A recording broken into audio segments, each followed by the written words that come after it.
Mayor Arya രാജേന്ദ്രനും ഭർത്താവും കാണിച്ചു കൂട്ടിയ ചെറ്റത്തരം ഒരിക്കലും അംഗീകരിക്കാൻ കഴിയില്ല. നിരവധി നിയമലംഘനങ്ങളാണ് അവർ നടത്തിയിട്ടുള്ളത്.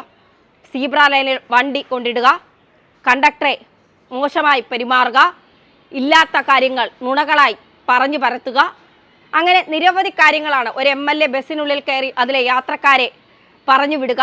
എന്ത് അധികാരമാണ് സച്ചിൻ ദേവ് MLAക്ക് ഉള്ളത്? ടിക്കറ്റ് എടുത്ത് യാത്ര ചെയ്ത യാത്രക്കാരെ പാതി വഴിയിൽ ഇറക്കി വിടാൻ. എന്തായാലും അന്ന് ആ ബസ്സിലുണ്ടായിരുന്ന സ്ത്രീകൾക്കാർക്കെങ്കിലും എന്തെങ്കിലും സംഭവിച്ചിരുന്നുവെങ്കിൽ ഈ മേയറും MLAയും ഇപ്പോൾ കിടന്ന് തിളയ്ക്കുന്നത് പോലെ ഇത്തരത്തിൽ നുണകൾ പറഞ്ഞു കിടന്ന് തിളയ്ക്കാൻ കഴിയുമോ? ചോദിക്കുന്നത് ഞാനല്ല, ശ്രീജിത്ത് പണിക്കറാണ്. സാധാരണ സ്ത്രീ എന്ന നിലയ്ക്ക് മേയർ എന്നുള്ള പ്രിവിലേജ് ഇല്ലാതെയാണ് അവരിത് ചെയ്തിരുന്നത് എങ്കിൽ മറ്റുള്ള സാധാരണ സ്ത്രീകൾക്കും ഇങ്ങനെ ചെയ്യാമല്ലോ അല്ലേ? അപ്പോൾ അങ്ങനെയാണെങ്കിൽ ഇത് ചെയ്യാൻ കഴിയും എന്നുള്ളത് ശ്രീമതി ആര്യ രാജേന്ദ്രൻ പറയണം, ശ്രീ സച്ചിൻ ദേവ് പറയണം, ശ്രീ A റഹീം പറയണം, ഗതാഗത മന്ത്രിയും പറയണം.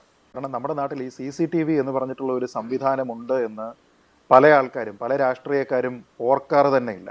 ഇപ്പോൾ നമ്മൾ കേട്ടു, എൻ്റെ സുഹൃത്തു കൂടിയായിട്ടുള്ള ശ്രീ ബൈജു തെട്ടാല അദ്ദേഹം പറഞ്ഞ 1-2 ഉദാഹരണങ്ങളുണ്ട്. അത് ധാർമ്മികതയോടും അതേപോലെ തന്നെ നിയമവാഴ്ചയോടും ബഹുമാനമുള്ള അദ്ദേഹം ഡെപ്യൂട്ടി മേയർ ആയിരിക്കുന്ന വിദേശ രാജ്യത്തെ 1-2 ഉദാഹരണങ്ങളാണ്.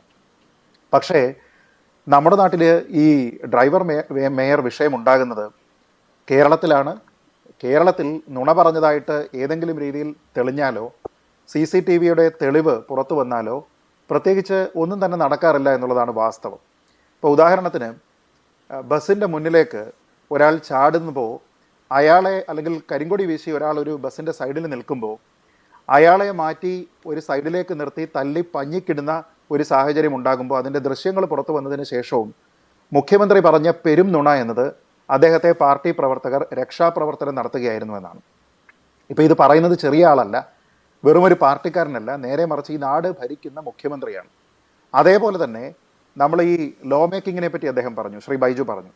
നമ്മുടെ നിയമനിർമ്മാണ സഭയിൽ അവിടെ ഒരു വലിയ കയ്യാങ്കളി നടന്നിരുന്നപ്പോൾ തത്സമയ ദൃശ്യങ്ങൾ അതിൻ്റേതായി പുറത്തു വരുന്നു, വിവിധ ചാനലുകൾ അത് റെക്കോർഡ് ചെയ്യുന്നു.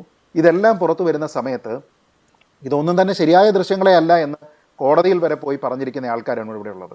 അപ്പോൾ CCTV ആയാലും നുണയായാലും അത് തെളിവ് പുറത്തു വന്നു കഴിഞ്ഞാൽ അതിനെ ബഹുമാനിക്കുന്ന ഒരു രീതി നമ്മുടെ നാട്ടിലുള്ള പല രാഷ്ട്രീയക്കാർക്കും ഇല്ല എന്നുള്ളതാണ് ഒരു വസ്തുത. ഇനി ഇവിടെ ശ്രീമതി ആര്യ രാജേന്ദ്രൻ പറയുന്ന ഒരു പ്രധാനപ്പെട്ട കാര്യമുണ്ട്. എനിക്ക് പ്രിവിലേജ് ഒന്നും വേണ്ട മേയർ എന്ന രീതിയിൽ, നേരെ മറിച്ച് ഒരു സാധാരണ സ്ത്രീ എന്ന നിലയ്ക്കാണ് ഞാൻ ഇതിൽ ഇടപെടുന്നത്. അതേപോലെ തന്നെ എന്നോടൊപ്പമുള്ളയാളും മേയർ അല്ലല്ലോ, ഒരു സാധാരണ സ്ത്രീയാണ്, സഹോദരൻ്റെ ഭാര്യയാണ് എന്ന് പറയുന്നുണ്ട്. പക്ഷേ അവരിവിടെ മേയർ എന്ന നിലയ്ക്കുള്ള പ്രിവിലേജ് അവർ ഉപയോഗിക്കുകയായിരുന്നു എന്നതിന് വളരെ കൃത്യമായിട്ടുള്ളൊരു കാര്യമുണ്ട്.